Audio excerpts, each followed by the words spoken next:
नमस्कार, मैं हूं संजय सिंह और आप देख रहे हैं तेज भारत नेटवर्क, जहां खबर मिलती है सबसे पहले सबसे सटीक। चलिए बढ़ते हैं आज के कुछ खास खबरों। मुंबई महानगर पालिका चुनाव को लेकर दहिसर में सियासी हलचल तेज हो गई है। दहिसर वार्ड क्रमांक 3 से राष्ट्रवादी कांग्रेस पार्टी के उम्मीदवार मनीष दुबे ने दहिसर में भव्य प्रचार रैली निकालकर अपनी ताकत का प्रदर्शन किया।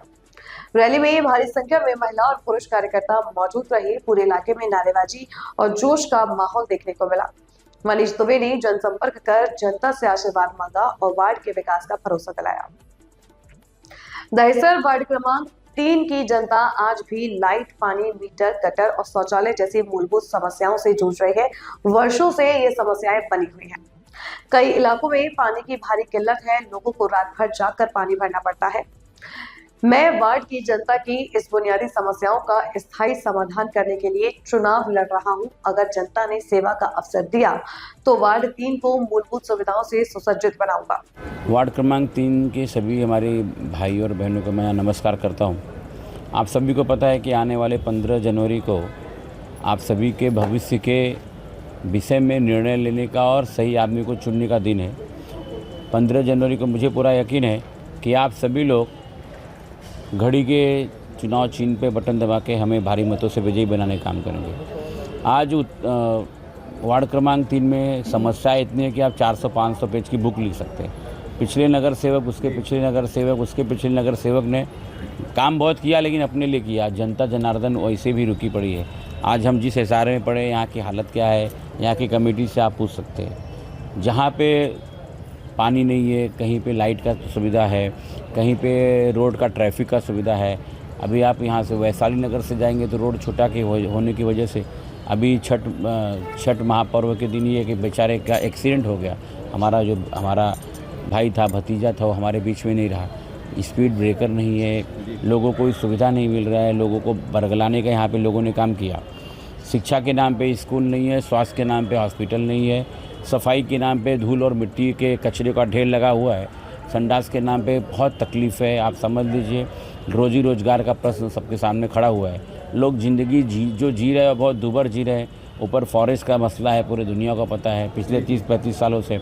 उसके आगे वहाँ पे घर को बनाने के लिए भी तकलीफ़ है, जो घर बने हुए उसको बचाने के लिए तकलीफ़ है। मतलब जो घर बना है उसको बचा नहीं पा रहे, और नया बनाने का तो बहुत दूर की बात हो गई। तो इन सब प्रश्नों के लिए उनका उत्तर ढूंढने के लिए हम लोग यहाँ पे चुनाव लड़ रहे हैं, और महाराष्ट्र के उप मुख्यमंत्री अजीत दादा पवार के माध्यम से हम लोग इसमें ज़रूर सफल होंगे। आने वाले 5 सालों में अगर आप हमें चुन के देंगे, जीत तो मेरी 100% तय है।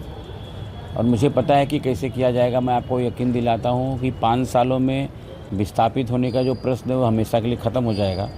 कानूनन सबको उस जगह पे जहाँ पे उनका घर है उसको मान्यता दिलाने के लिए हम लोग कानून के माध्यम से सुप्रीम कोर्ट तक जाएंगे। और देश में विस्थापित करने के लिए कोई कानून ऐसा है नहीं कि जो लोगों को तकलीफ़ दे। ठीक है, फॉरेस्ट लैंड है कि क्या लैंड है वो तो डिसाइड हुआ है, क्या हुआ है, वो सब चीज़ों को हम तहकीकात करेंगे। और मुझे लगता है कि शासन ने उनको विस्थापित करने के लिए जो हज़ारों करोड़ रुपया खर्चा करना है, उससे अच्छा जो जहाँ पे वहाँ पे उनको रखने का काम कीजिए। और बाकी जो बची जगह है फॉरेस्ट की बाउंड्री निकाल उसको वहाँ पे लगा के उसको सुरक्षित करने का काम कीजिए। कहीं ना कहीं शासन को ये समझना पड़ेगा कि इतने सालों से लोग बसे हुए। इसके पहले भी महाराष्ट्र में नहीं, पूरे देश में जंगल की जगह पे अगर कोई किसान खेती करता था तो उस जगह को गवर्नमेंट ने उसको हैंडओवर करने का काम किया 36 सेक्शन के अंतर्गत। तो अगर आप ज़मीन दे सकते हैं तो वो ज़मीन जिस पे लोग बसे हुए, जिनकी ज़िंदगी उसमें बसी हुई, जिनके बच्चों का भविष्य उसमें बसा हुआ है, तो मुझे लगता है उसके लिए मैं पूरा काम करूँगा और 100% उसमें सफल होकर रहूँगा। आप 15 जनवरी को मुझे भारी मतों से बनाइए। 16 तारीख से एक समस्याओं को निवारण करते हुए आने वाले 1 साल में 50% समस्या और आने वाले 5 साल में 100% सफल समस्या मुक्त वार्ड क्रमांक 3 को करने का मेरा वादा, और मुझे पूरा यकीन है कि मैं इसको करके रहूँगा। अभी यहाँ पे एक आमदार के भाई चुनाव लड़ने के लिए आए। मैं उनसे मेरा ये प्रश्न है आपके चैनल के माध्यम से कि आप इसके पहले भी आमदार थे, अभी भी आमदार हैं, आगे भी आमदार रहेंगे, पता नहीं मुझे, लेकिन आपने आपके आमदार के फंड से ये जो समस्या है, जो आप यहाँ पे समस्या निवारण की आप बात करने के लिए यहाँ पे आइए। आपने कितने समस्याओं के विषय में बात तो किया गया, कभी दूर करना तो बहुत दूर की बात हो गई। आपने कितना प्रश्न विधानसभा में उठाने, विधान परिषद में उठाने काम किया।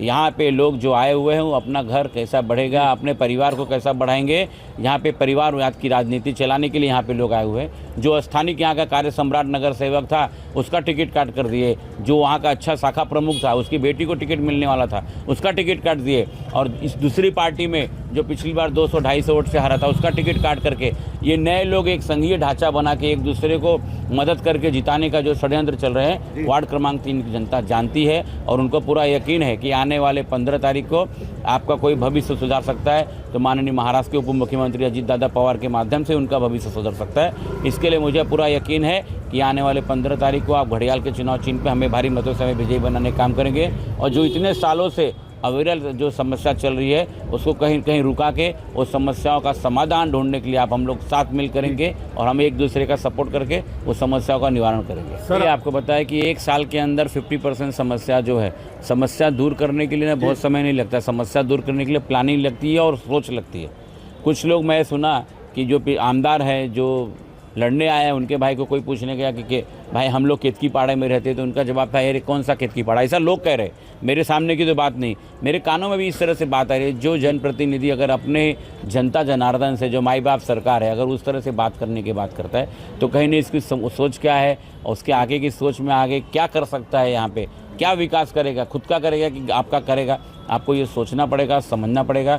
और यहाँ पे जो लाड़की बहन योजना के माध्यम से अजीत दादा पवार के माध्यम से दीदी तटकर के माध्यम से जो हमारी बहनों को हर महीने का संबल मिलता है, मुझे पूरा यकीन है कि आने वाले 15 जनवरी को आप बहनों का मुझे भारी मतों से मुझे पूरा भर भर के आशीर्वाद मिलेगा और मैं भारी मतों से यहाँ पे विजयी होऊंगा और आने वाले समय में यहाँ की जो समस्या है उसको दूर करने के लिए मैं प्रयास नहीं 100% प्रयत्न करूंगा। यह थी आज की मुख्य खबर तेज भारत नेटवर्क के साथ। अगर आपको वीडियो पसंद आई हो तो उसे लाइक करें, कमेंट करें, शेयर करें। धन्यवाद।